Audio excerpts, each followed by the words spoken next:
so let me start the recording. Hello, YouTube.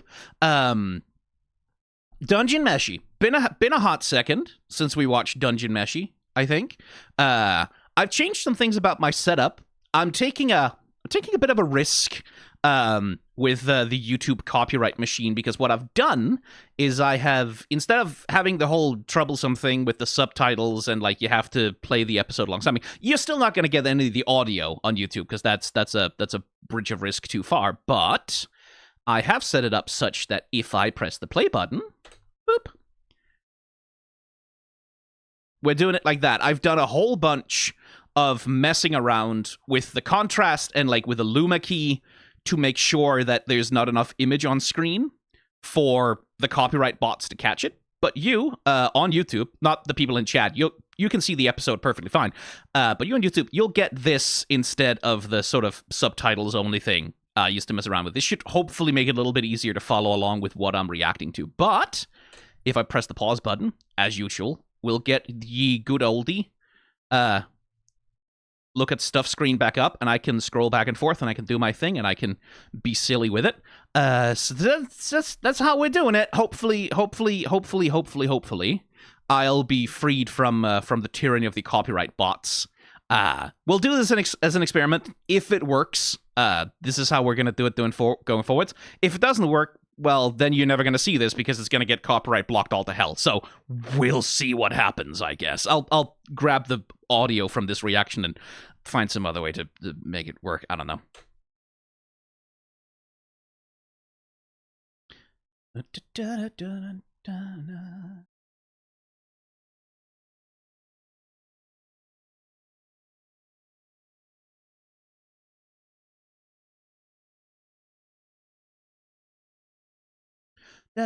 da, da, da, da, ba, ba, da, da. Da, da, da, da, da, da, da, da. Banger intro, this still.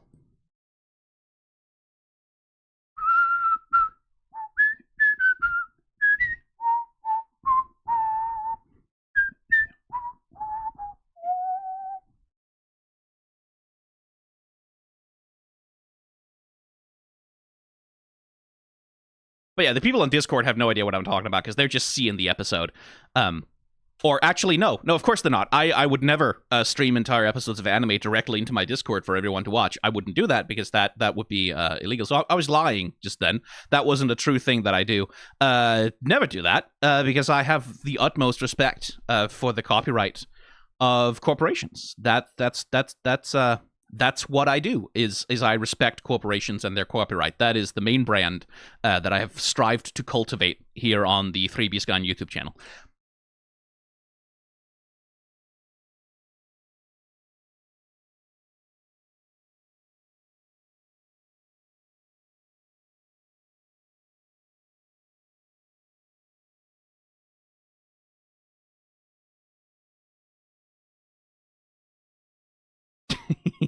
Oh, Marcel. Like, little baby Marcel. Aw.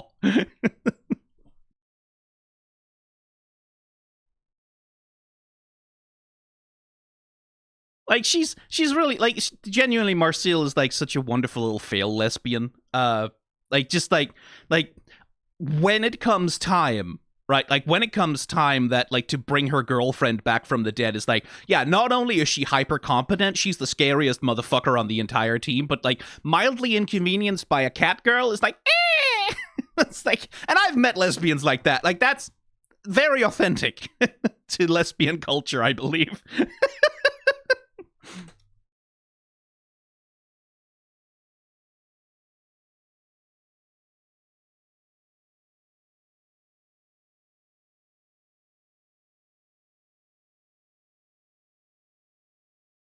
I do like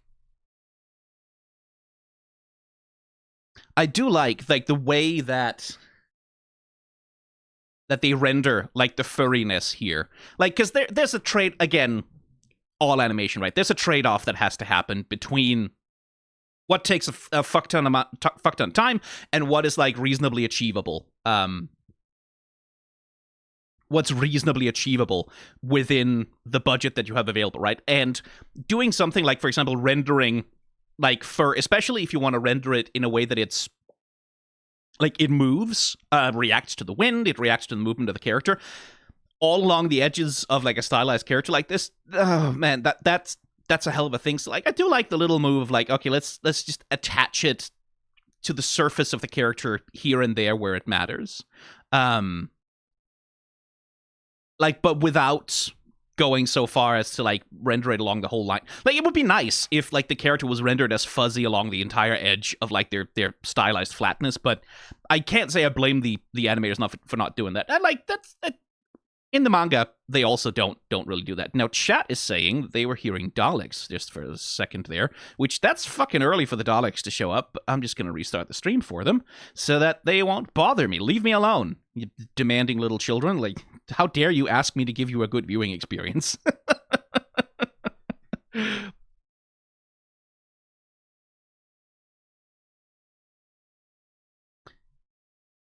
I do like... Oh, I should get the scrolling audio off. Again, for the benefits of the Discord audience, who are watching the episode entirely on their own, without getting it from me in any way, shape, or form. But just for their benefit. It's also very cute, like, flop, smack her in the face, and then... like, the secondary motion, right? That it's not just, like, that the ears are revealed, but they get this little... the secondary motion on that is so good. And like the little, like the classic, like the cat ear thing where they have like this fucking tufts of hair just poking out from the inside of their ears. It's nice that they went to the trouble of rendering that on the character as well. Like, that's one of those things, again, if you're stylizing a character heavily, who needs to show up and like move, and like their body needs to react to stuff.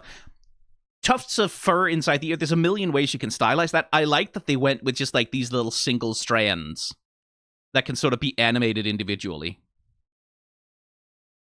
to sort of add a little bit of texture to that. That's quite nice. Oh, there we go.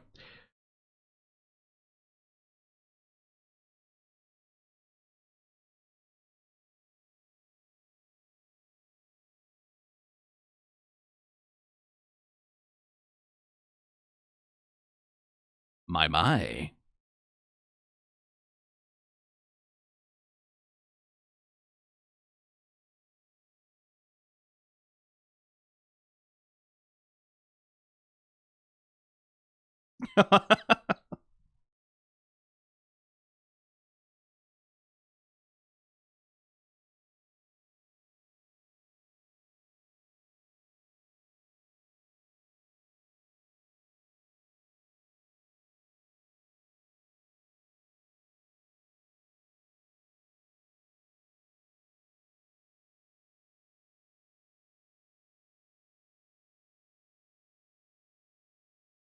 I do love how much of a cat she really is. Like, in the way that her personality is presented, right? That it's not just Hanyan, like it's not just nyan nyan and like making cat paw gestures with it, but that the personality has that cat aspect to it. Like living with 3 cats. God. It's like, yeah, no, they are like that. It's like, oh, there's food here now? I'm gonna be a bitch until I know where that food is and how I can get a hold of it. And then, like, the moment the food is gone, it's like, oh, I'm sweet now. I'm nice. I'm kind. Yeah, no, that's a cat. That's like, Hermes is like this. Hermes, when he senses, like, there's food here that I can get a hold of, he's the biggest little asshole in the whole of the fucking apartment. Instantly, he bullies his older siblings away from food if we don't intervene.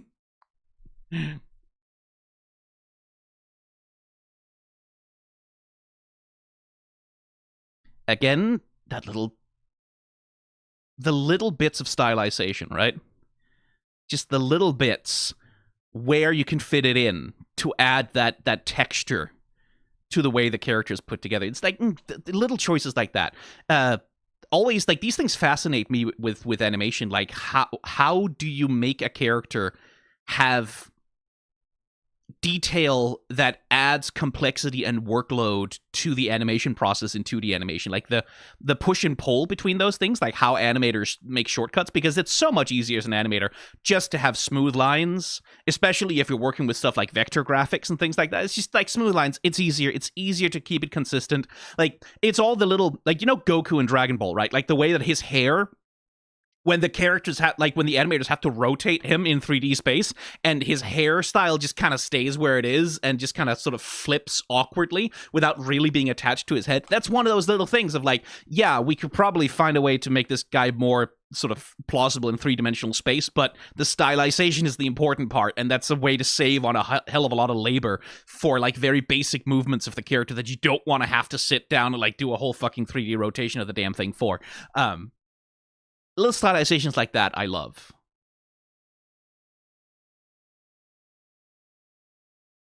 Senshi just... Oh, Senshi. He's just like... It's like dad instinct instantly activated. Just like, woof, dad mode engaged. But specifically because when it comes to food. Like, when's the last time you ate? How are you eating this properly? Like... Like, it's so sweet, and he's not scared of her at all either. Like, so Senshi.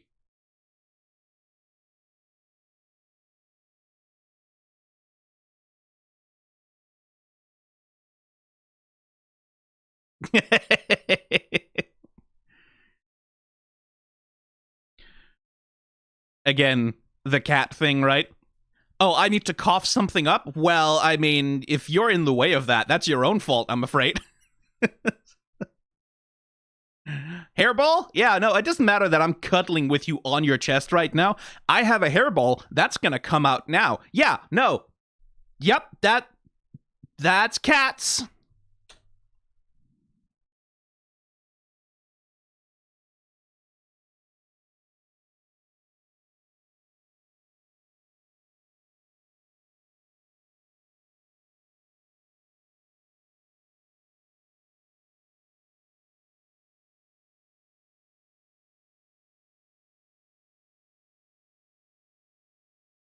No, it's not, Senshi. It's not your imagination.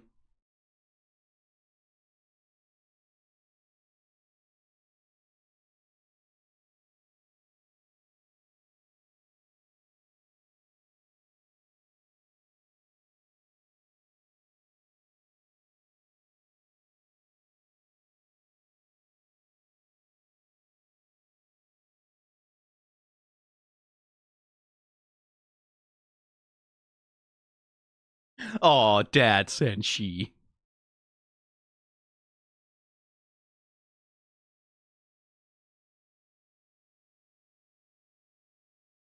Yoink.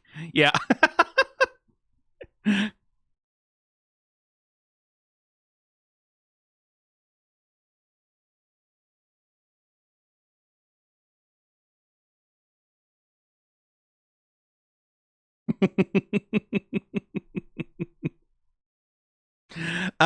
Cats. Yep, cats. I love that, and that's a difficult thing to convey. Also, I think like to have Itsutsume have the animalistic behavior without sort of dipping into something that feels like it's fetish bait, right? That like it's supposed to look kind of crude and clumsy and unconcerned without, because like that's, I mean, anyone is like, if you've been on anime Twitter for any amount of time, you've seen that fucking clip of like the guy feeding the girl the, I don't know, breaded whatever the fuck the thing is, and like the whole sort of wiggle wiggle woggle woggle, like grabbing the thing and like making fucking orgasm noises thing. Like anime and its relationship with like food and eating and like characters' mouths and shit like that. Oh, the fine fucking line to walk. Dungeon Meshi is doing a good job of it, like without dipping into something that feels like it's leering, right? Oh, I see some people in Discord chat haven't seen that before. Don't look it up. You don't want to see it. It's unpleasant and freaky and weird. Uh,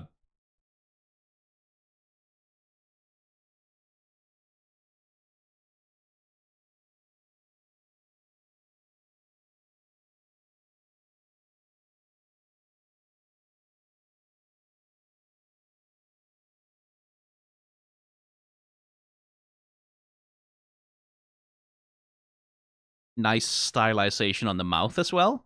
Like that we have these like tapered, but like this line weight distribution that gives like the shape and the outline of a cat's mouth that implies like the black gums that sort of come with sort of cat anatomy. It's very well done. Like, because it walks the line between clearly looking kind of inhuman, but not looking like a fucking like :3 face, right? Not looking like an emoji face, but like something that has a 3-dimensional presence in the anatomy of the face. I like that.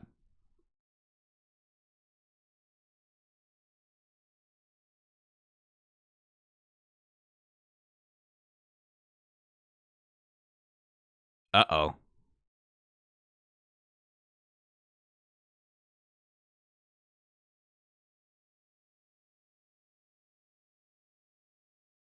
Uh-oh.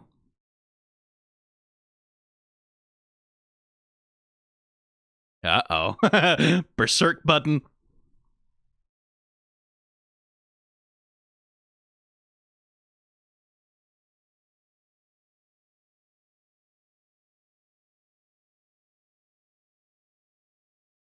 Oh.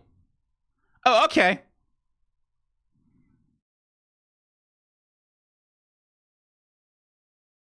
Alrighty then.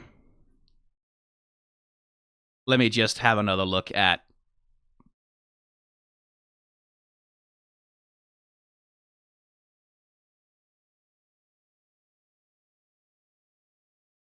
I love the use of speed lines here. Like the like what they're affecting here essentially, like with this wobble, is motion blur, right? Like that's basically what they're doing, is they're stylizing a form of motion blur onto the character to add that sense of like speed and like rapidity. I'm just gonna risk playing a little bit of unedited footage, right? To sort of, and it adds just a little bit of extra smoothness to the motion, and that's something like I have a fucking vendetta against motion blur as a concept. I hate it. I hate it in video games. I turn it off in everything. I hate motion blur. Motion blur is the worst fucking thing. And I hate motion blur in animation. I hate it. I don't like it. And it's like, and it's not a thing of, oh, it's objectively bad or whatever. It's just, I can't stand it because it means that when I do the thing that I do, which is this shit, which is slowing stuff down frame by frame to see everything that's happening, the motion blur just gets in the way and kind of goes, fuck you. Fuck you for trying to see the detail. We're going to smear the entire frame when something is happening fat. Fuck you. So that annoys me. I have a vendetta and a hatred of motion blur that runs deep in my soul. So I like it much better when artists like stylize their way around it. Also, this is gorgeous. Like the ballooning. And I get like the way Itsusumi is like rendered, right? Like the differentiation of, it's again that cat thing, right? The differentiation between when she feels powerful, when she feels like she's in control, when she's like playing with anger, versus when she's surprised by something, when she gets like the surprised cat face. That's quite good. Speaking of cats, are you fighting out there? I hear tumult in the other room.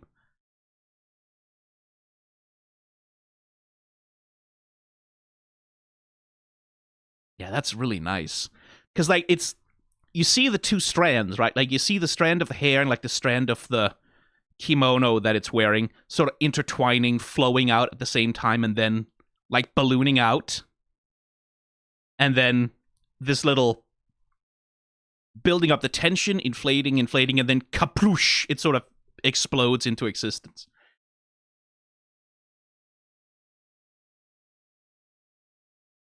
Again, the rendering on, like, how do we get a fur texture on the character? Just, yeah, add these little jaggies.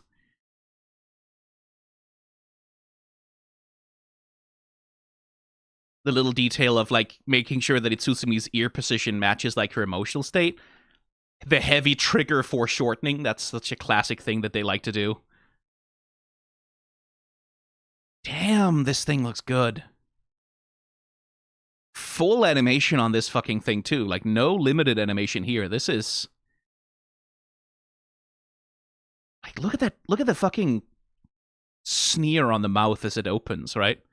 The way the nose rotates back and sort of aids the maw.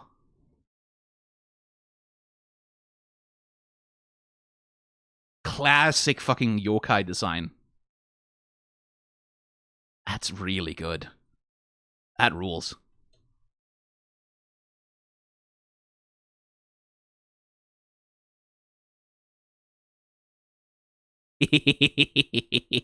Surprised cat face. And Senshi panty shot, of course.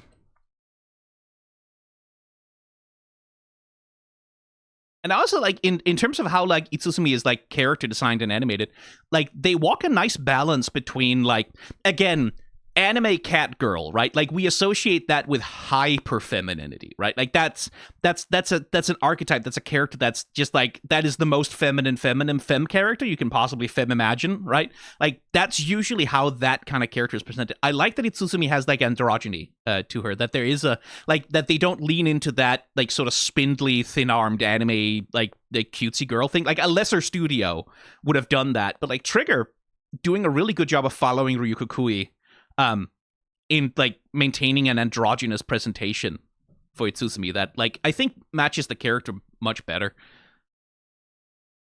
And also makes her stand apart from Marcille, by the way.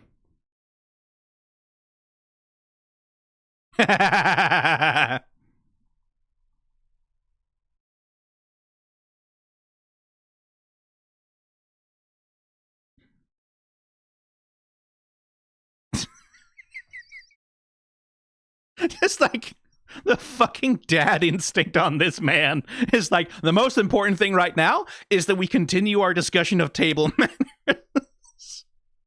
Like, physically tackling her out of danger and then, like,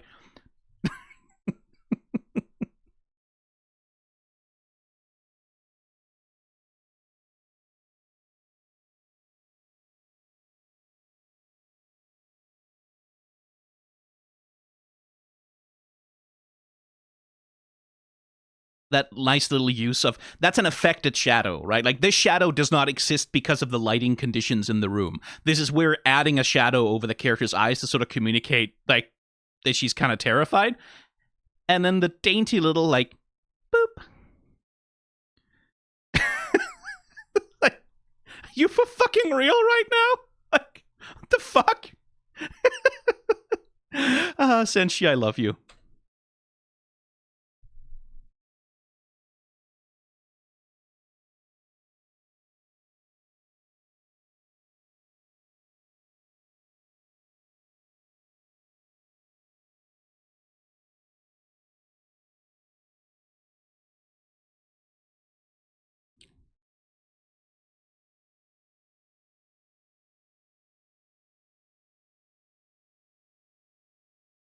A Shujihiki knife. It's a cooking knife. Jesus fucking Christ. Again, the fucking... Again, it's that thing of, like, a lesser studio, right? Like, or, well, a studio with a less of a budget and less institutional knowledge, I should say. For something like this, a shot where it's just, like, a fairly static character, like, floating towards the camera, you could just have done that with, like, a simple scaling, right? Rather, like, and there's definitely scaling going on, but there's, like, a hand animation, like, the way that the shadow shifts, right, across the fabric of the suit as it, like, comes closer, and, like, the way that the wings gently billow in the wind and, like, the sleeves fall from the, like, that's just, again, fucking dungeon meshy. Like, even in moments when it doesn't really need to, it just, it goes extra. Again, such a fucking trigger-ass shot, this one, like, with the heavy, like, deep foreshortening into the frame on the one character and then the other character, like, where, like, the perspective here, if you were to try and graph out the actual sort of distortion of perspective from the camera position to where the characters are into a shot like this, you wouldn't find a camera lens that could probably do this. Like, I don't think there's a camera lens on Earth that could produce this shot, but Trigger is a studio that's really good at playing around with like, fucking around with what's actually optically possible for the benefit of impact.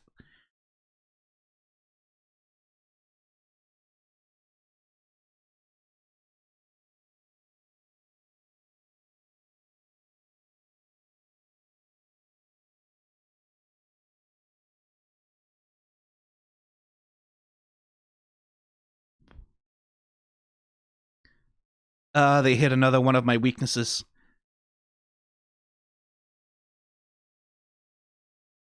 Objects rotating in 3D space. Lovely little match cut on this one where, like, we're looking and then, like, we cut on the thing.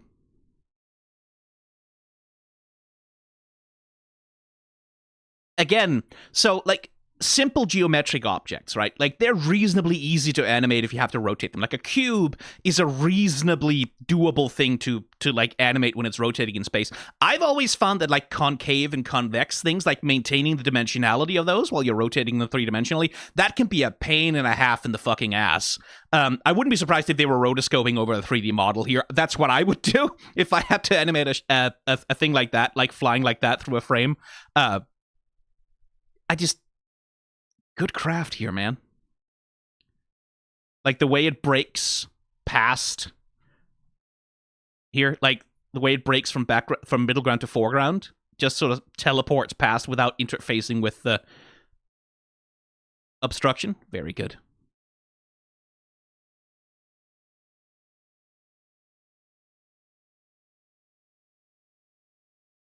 Good tension and release. That's a thing. Like, I saw there's a talk with I think it's an animator for the former Gainax studio Gainax, who talks about, like, one of the movement philosophies that is sort of present in much of anime. And I think he described it as, like, where Western animation tends to be very much about, like, flow and arcs and like smooth motion. Anime tends to aesthetically sort of place itself much more in tension and release, tension and release, tension and release. And you can see that in a lot of, like, especially action animation in anime.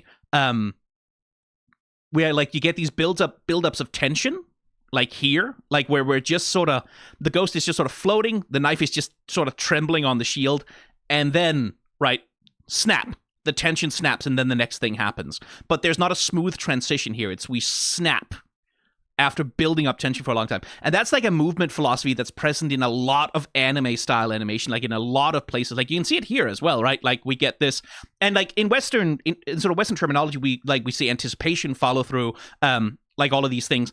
It's the same sort of principle, but it's applied with a different aesthetic philosophy, right? Where, because you have the buildup of tension, you can sort of get away with this, like, elastic snap that gives, like, a real, like, genuinely gives, like, a snappiness to the motion that's really appealing and great for stuff like shonen action animation, especially. Build up, snap. Right. Build up, snap. I love looking out for that, like the ways in which that gets deployed, and the ways in which, like, anime, like, decides to just waits with some shit. You don't know what the fuck she's walked into, and the ways in which, like, anime often decides to break with that aesthetic tradition.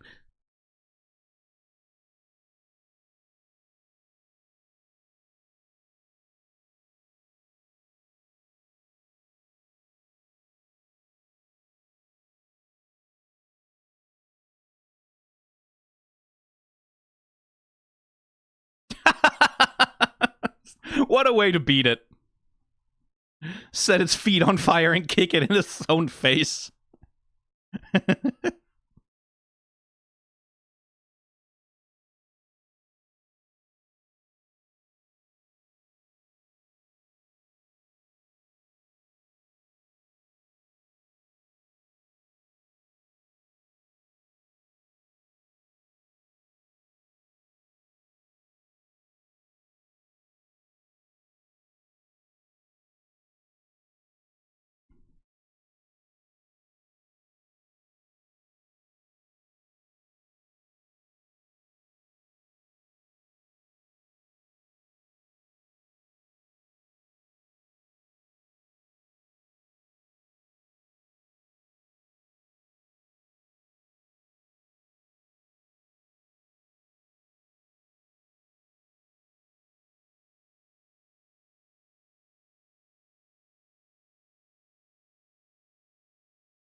I just really like her character design.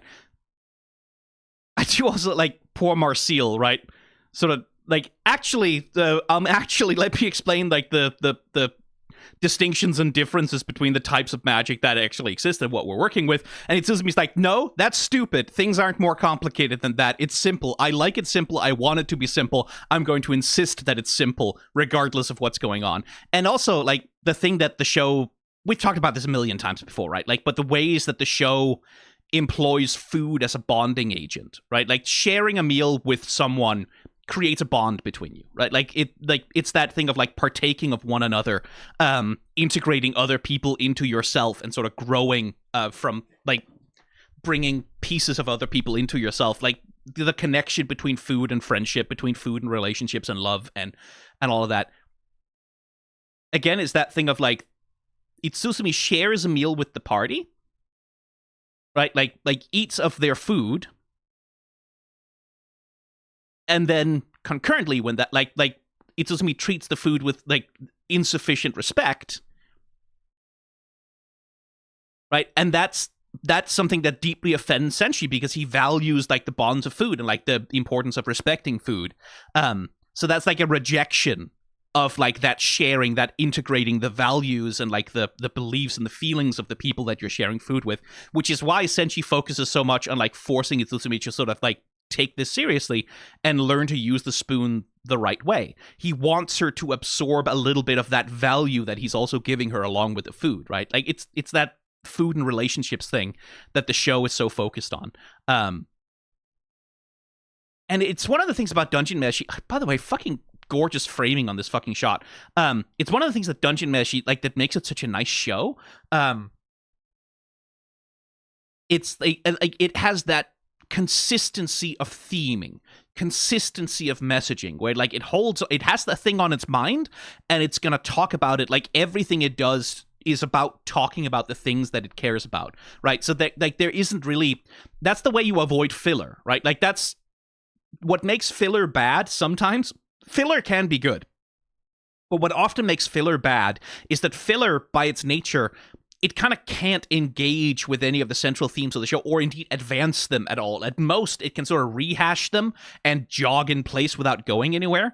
And I feel like part of what makes Dungeon Meshi so tight and, like, feel like such a well-paced story is that everything, even little sort of, like, silly scenes like this, like, they serve that thematic purpose of driving a specific part of like the thematic core of the narrative forwards, even if it's, like, mostly just sort of slightly silly comedy nonsense that they're doing. I like that.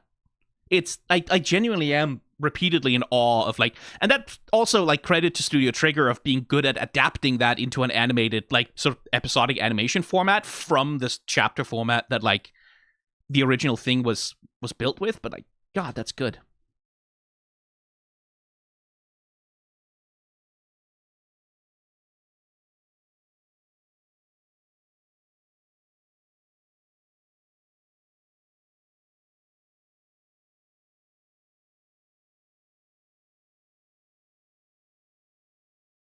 Speaking of, like, animation conventions, right? We have a dialogue scene here where Izuzumi is speaking. Let's just, like, have a really long shot where nothing happens. The entire frame is completely static. We hide the mouth behind the cup, because, like, that way we don't have to do a bunch of animating on, like, the dialogue, even lip flaps.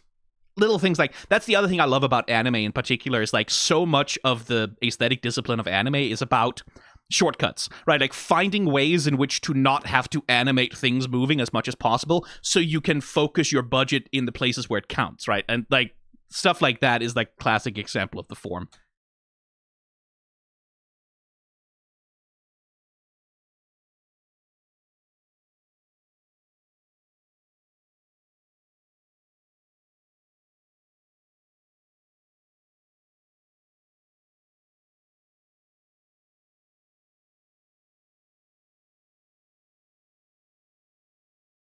Again, the use of the character design, right? The distinction between Itsuzumi calm and Itsuzumi, like, angry, assertive, like, the animalistic sort of sharpness and danger that comes out in her character design. You can see it even in the way that they deploy, like, the hair. very like well observed integration of like trying to get the cat attributes out in her, which again, the typical anime cat girl often not really doesn't really get to be even this animalistic.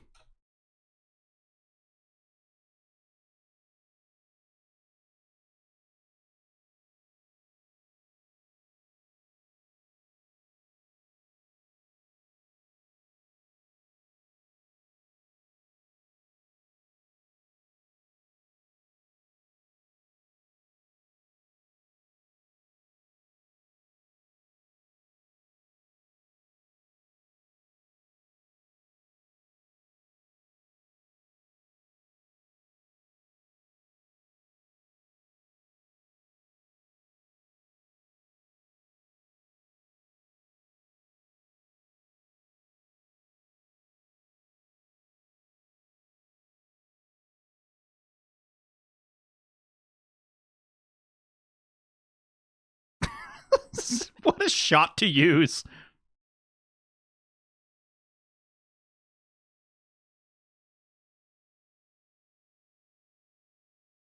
But it is the thing, like, again, this is exposition dialogue, right? Like, this is characters explaining some of the mechanics of the world so that the audience also understands them. There are many ways to make that extremely fucking boring. I do like this visualization that they're working with here. Also, fucking, like, Jesus Christ, right? Like, what a thing to do to her. But I really do like that, like, Marcial's sort of impassive face and then like an accusing finger pointing directly at Itsusumi, like sort of, it feels like a pronouncement of doom, right? Because that's what it is. Marcial is telling Itsusumi, like, yeah, no, you're fucked. Like, you're stuck with that. I can't help you. And that's a good way to sort of underscore like the emotional content of what Marcial is telling the character while delivering the exposition.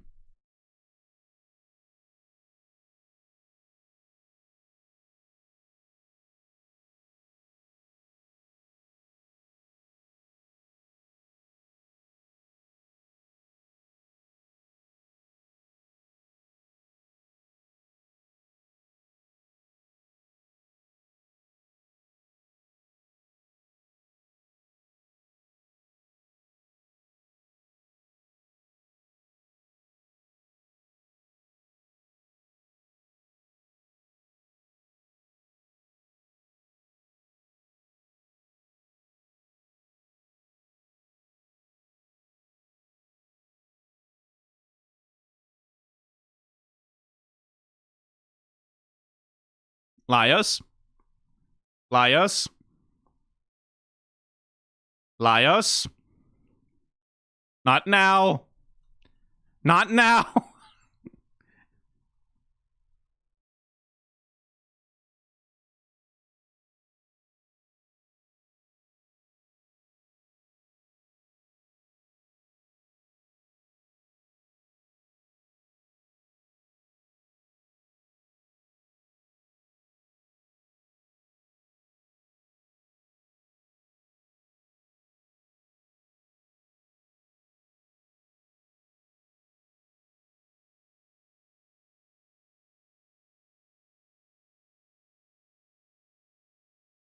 Yeah.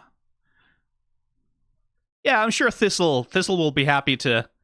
Thistle will be happy. Like, give a lecture. Like, I'm sure he's just waiting for someone he can talk shop with. Like, very sure, sure he will. Yeah, like absolutely. That's definitely what's going on with him. Is like he's just like, oh man, if only I'd known that Marcial was a total nerd who wanted to like info dump with me. Oh, then I, you know, I mean, it's better than nothing, right?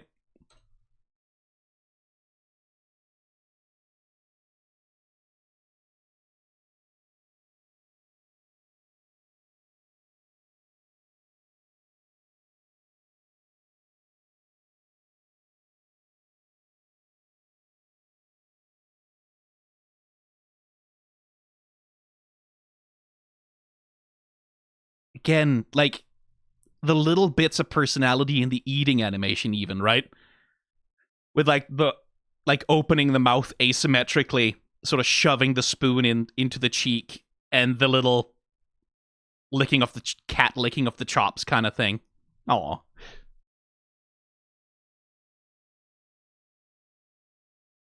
And the fucking Looney Tunes transition too.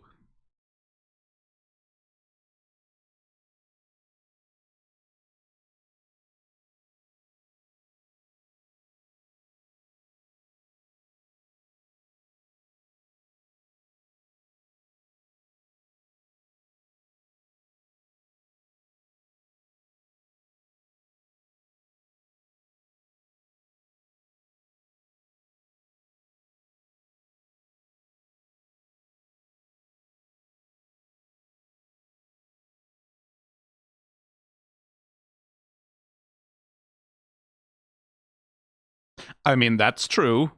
Can't argue with that. But you know.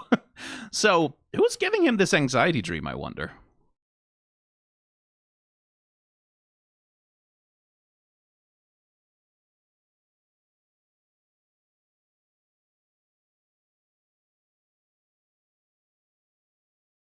Oh, lucid.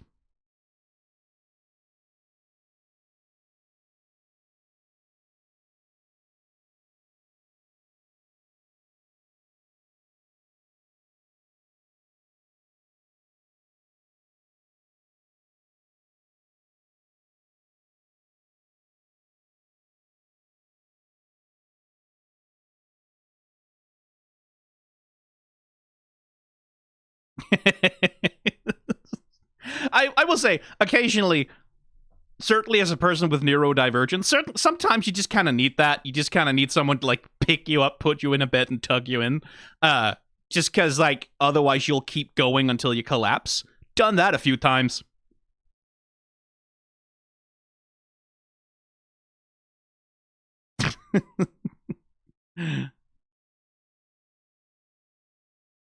Right. Chilchuck, Senshi, Laios. It's like, oh, it's a family taking care of each other. Again, little things, right? Like little bits of animation that just add something to the sense of the relationship between the characters. Like, that's what makes this fucking show so delicious. 2, 1. Yeah. I've been there, girl. Ooh, are we having like a nightmare thing? Literally a nightmare. Okay.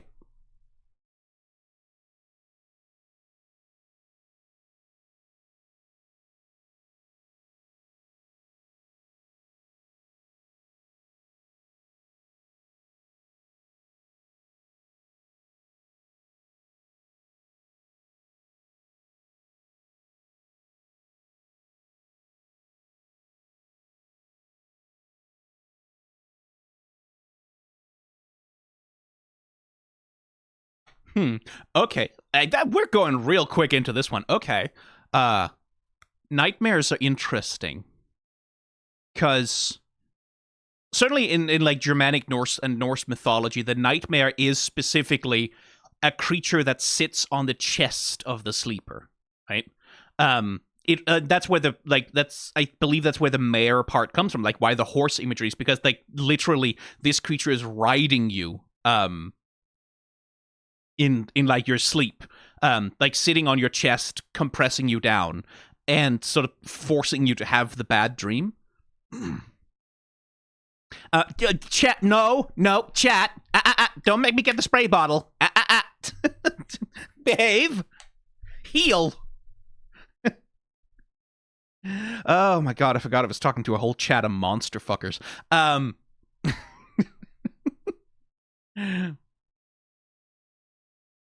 I didn't mean riding as in, I meant like it straddles your chest and then sits on. No, actually, that doesn't help either. I mean that it puts its entire weight on your butt. Nope, that doesn't help either. I meant that it like squeezes you really. No, that doesn't work either.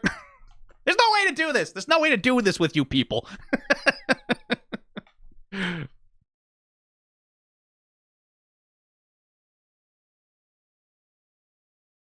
I'm sorry, what? Why Why is he counting satyrs?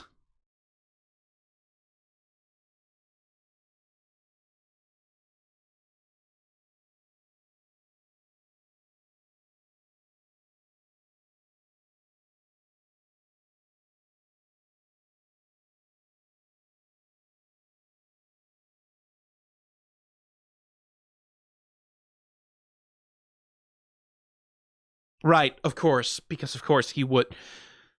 The custom monster, the fucking... the cool monster he drew in his notebook. Of course that would... Oh my god. Of course he would. Of course he would. Lovely animation on it too, like the falling.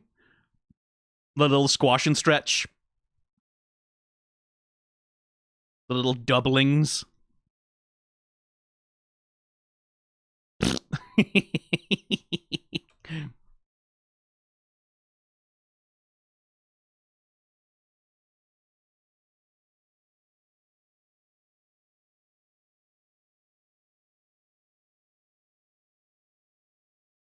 Oh, okay.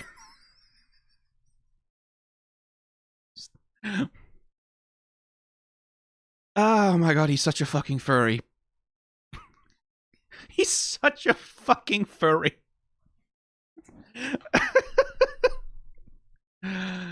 I love him so much. He's such a fucking furry.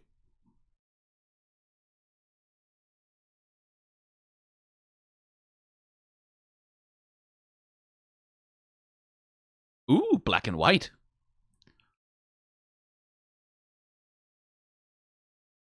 I am curious to the extent to which, like, because Laios' dream was like a pure white void, and there was just some people in there, right? Almost as though he, like, doesn't pay attention to his surroundings, right?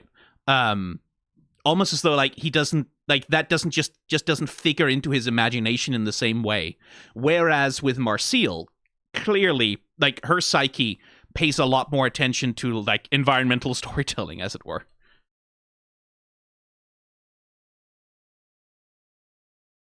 Which is, like, that's where, like, if I were to analyze this, like, from the perspective, okay, so you have, like, all of this knowledge floating in the air, all of, like, these rows of books, so there's, like, this sense of things being unresolved, right? Of a search happening that's not, that simply isn't ending, right? Like, there's literally questions floating in the air, knowledge floating in the air kind of thing. I don't know how much to read into it in that way, but given that it is fucking Dungeon Meshy, I should probably read into it a lot.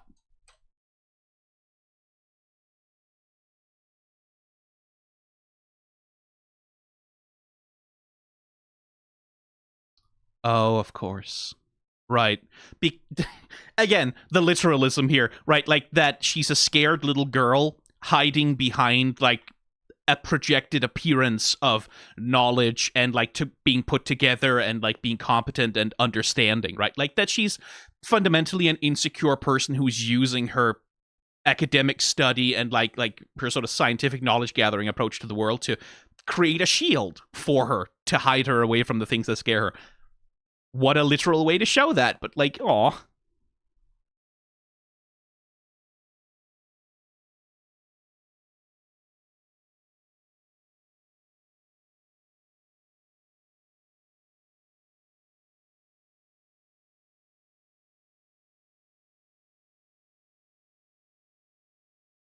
Dolly Zoom, right?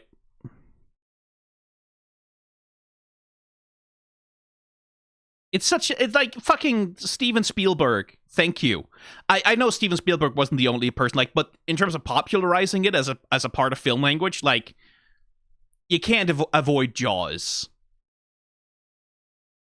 But, like, just the unreality, like the sense of the world, like changing around you that comes from, like, this particular kind of shot is just like, God, it's effective. Hey, that doll, that haircut looks huh. Hmm. Hmm. Hmm. Hmm. I wonder who that doll is.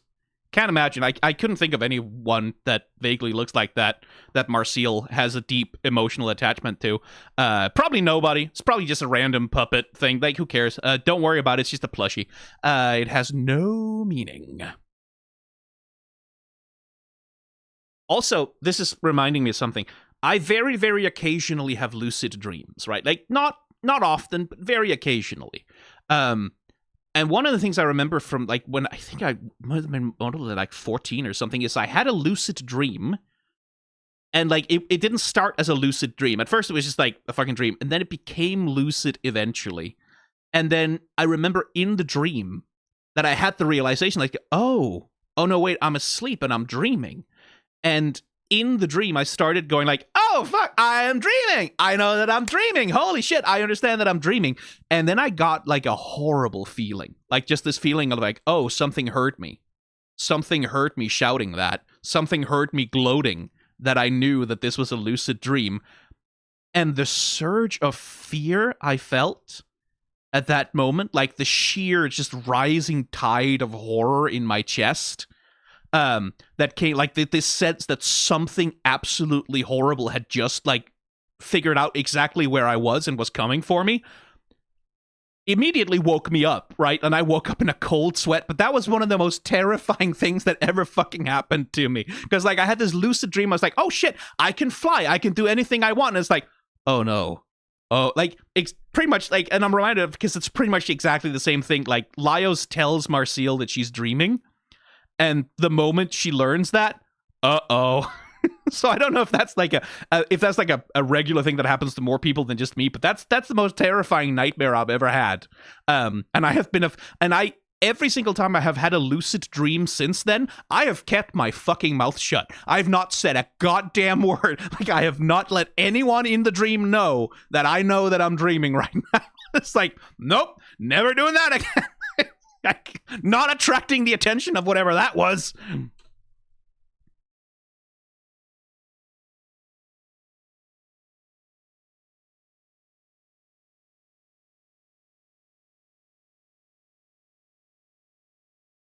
That hairstyle with like the little smile, like, and the camera sort of focusing on the doll that she's carrying around as like both a security blanket, something that protects her, that comforts her, but also something that she's like clearly like feeling responsible for. I'm sure it doesn't mean anything.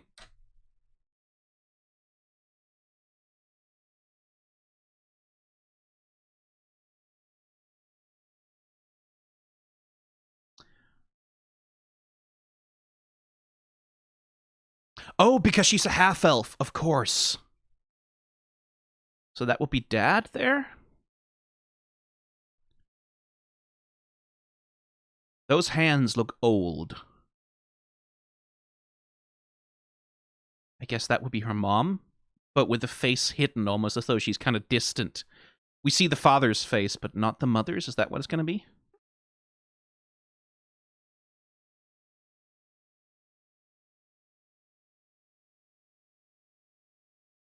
Yes, actually, meow. Hello, I'm a cat with lips. Meow.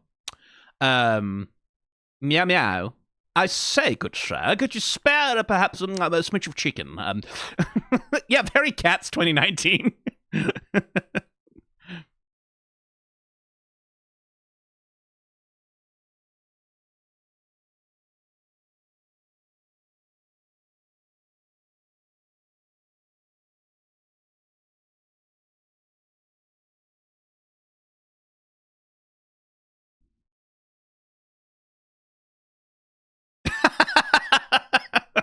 Oh, what a thing to remember now, Laios.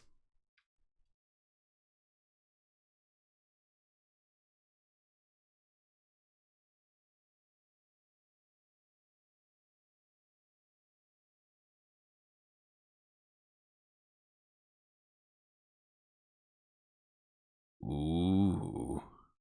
Oh, oh, that's good. Again, like the fucking character animation on this thing.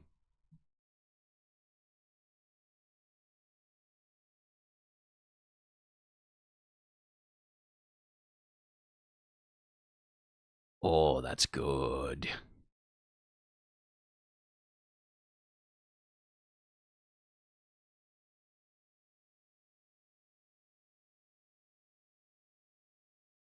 Hmm. So let's look at that thing as a character design. It's like it's an amalgamation, right? Like it's this merged puddle of so many different things. Right? Laios' fear is very specifically concentrated in like the emotional judgment of the people that he loves. Like especially like his parents, like his failures in the past, his social betrayals.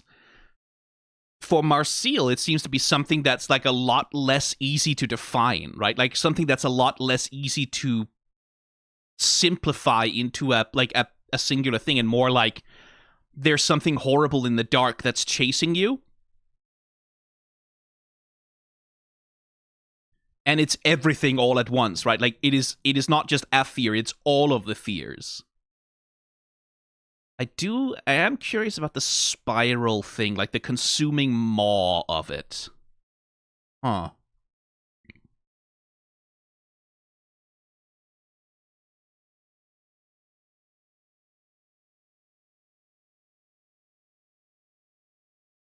Well, that's the thing, Laios. Maybe even if she knows that it's a dream,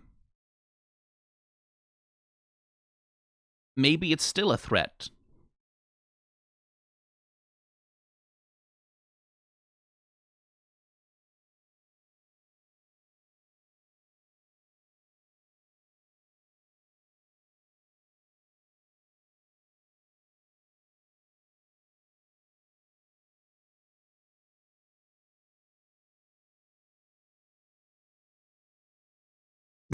Yeah.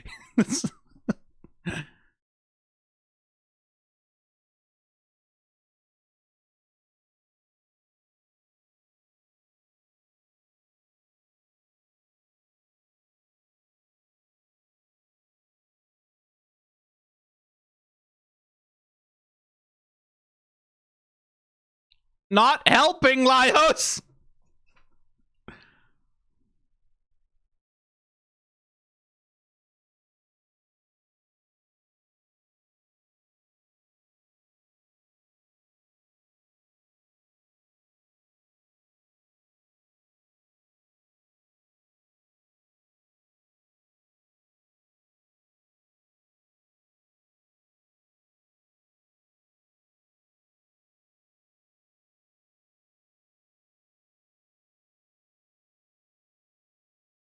Ooh.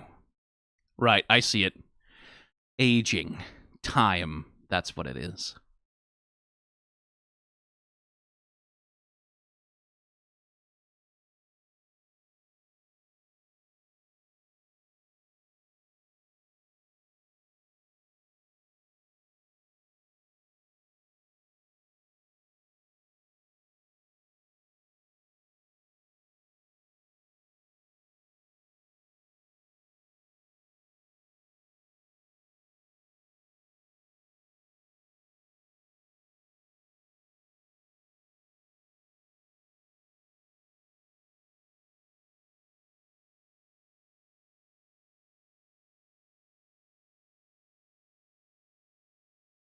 Hello, Fallon. Yeah.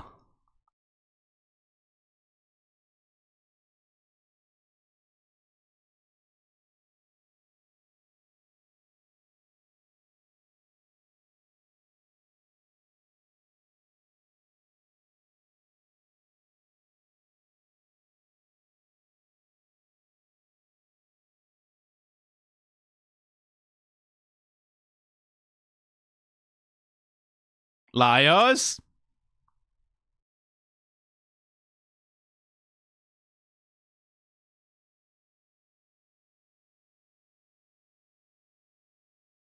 It's not just death, Laios.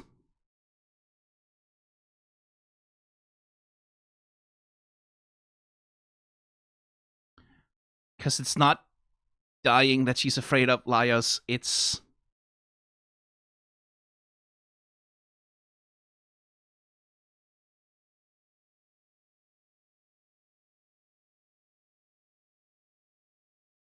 No.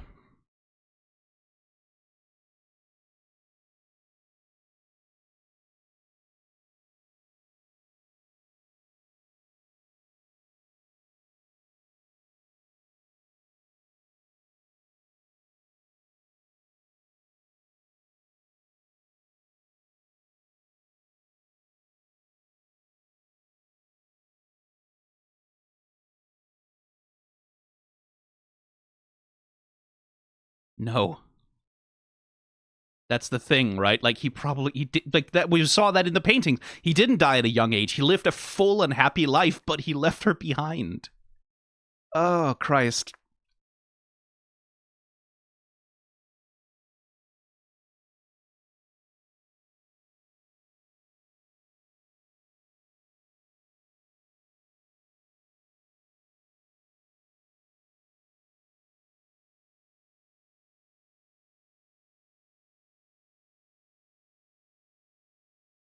Well, it's not so much a worry as a certainty. That's the horror of it.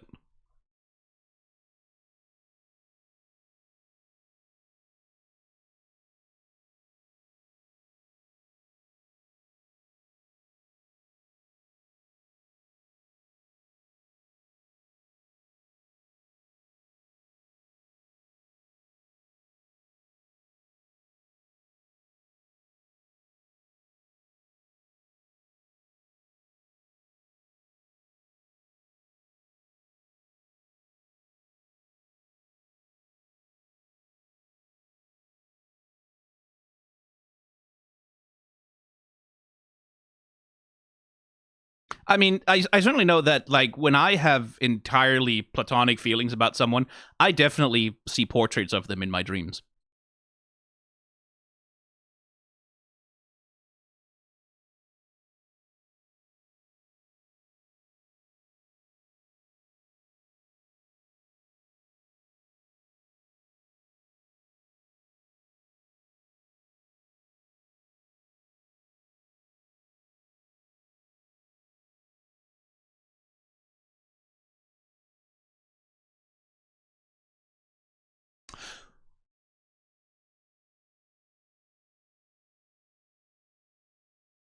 So that book is color now.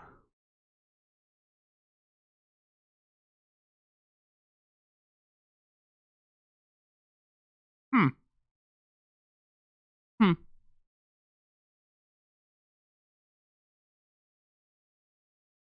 Oh, look. An infinity symbol.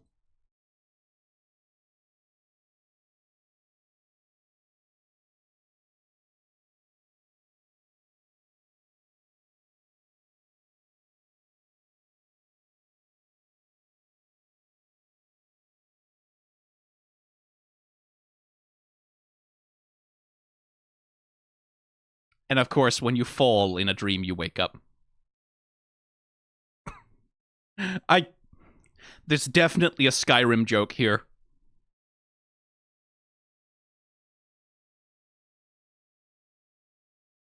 Hey, you're finally awake.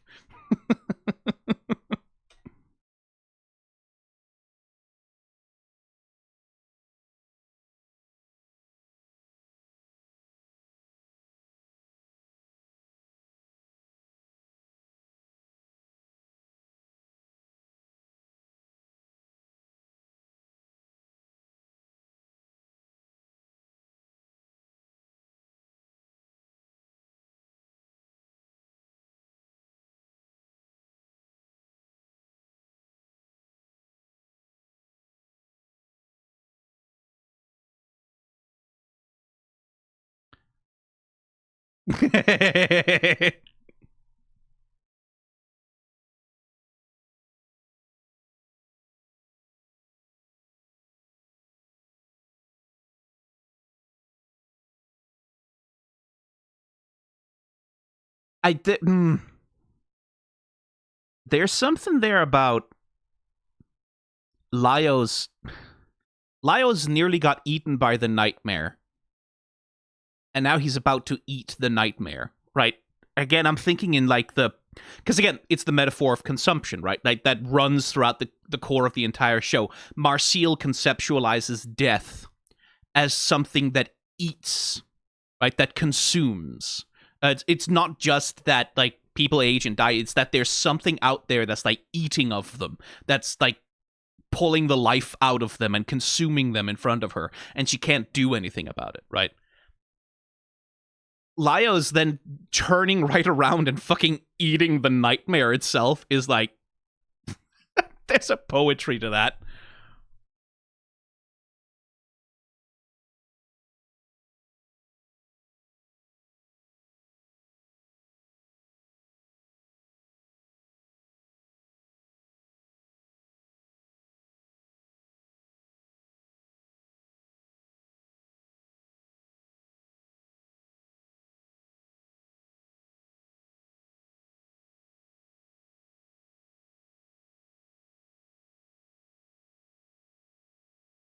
Are we about to have a really good trip? Or a really bad one?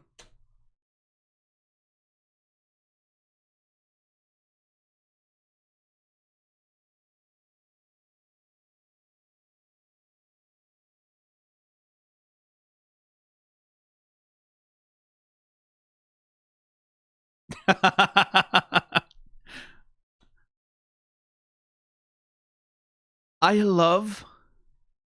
Look at the run cycle on the Fallon doll. Look at that. What a one... That is wonderful. Look at that. That's fantastic. That's a wonderful run cycle. Oh, that's sweet. That's gorgeous. I love that.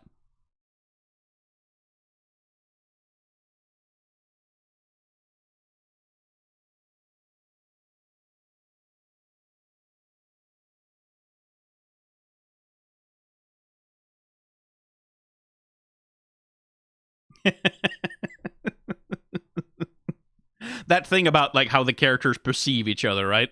Oh. Oh, hey. Oh, hey, what's that doing there? Why is why is huh. Hmm. Why is that still there, I wonder? Like, as though I haven't read ahead in Dungeon Meshi, right?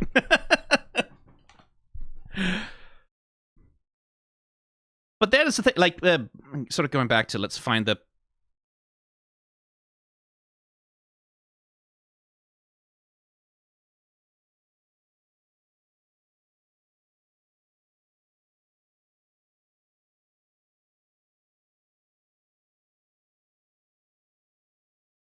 the book, right? Marcille is scared of things ending, right? Finiteness. And as she's reaching for a way to stop things from ending, right?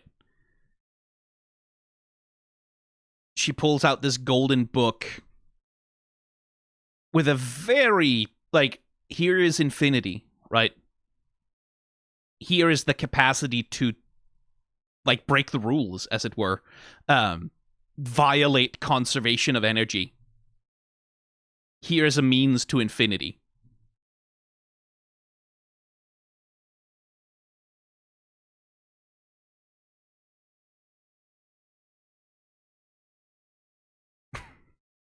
And I do love that it's like, bonk. Like, and it's she's wielding it in a childish way, right? Like, it's not that she opens it and suddenly becomes the greatest sorcerer ever. Like, with access to infinite magic, it's that I have this thing and I'm going to throw it at the thing that scares me, and then the thing that scares me is going to go away, right? And I do like the idea of, like, gaining access to this expands her world from black and white, which is like this binary either or thing of like either someone's alive or else they're gonna be dead, and it's like this, there's only two options for anything, right? This black and white world into one that has like color and possibility.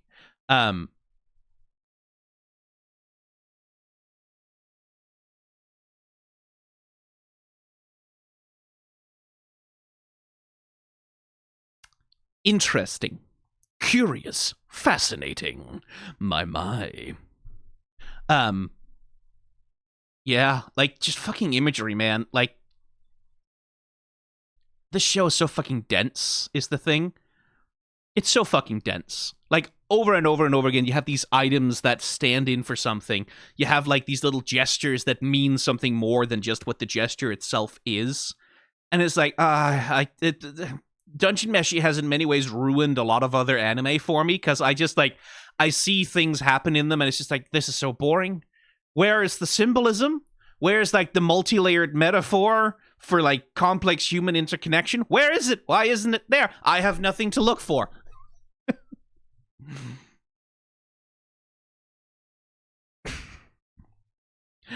And again, this thing about how people see each other and see themselves. Laios sees himself as like a cool silver wolf, but what he is to the people around him is like a big fluffy teddy bear dog. right? And that's also a more accurate picture of him in many ways, like of how he is in the world and how he is with other people. Aw, very sweet. Okay. Oh, that's an hour and 11 minutes. I just checked the time. That's an hour and 11 minutes for a 24-minute episode. Yeah, that sounds about right for me. Anyway, let's finish this recording and put it on YouTube and see if I get like eaten alive by the copyright bots for this. Hopefully not, but I guess once you see this thing uploaded, you'll know. Thanks for watching some Dungeon Mesh here with me. Bye!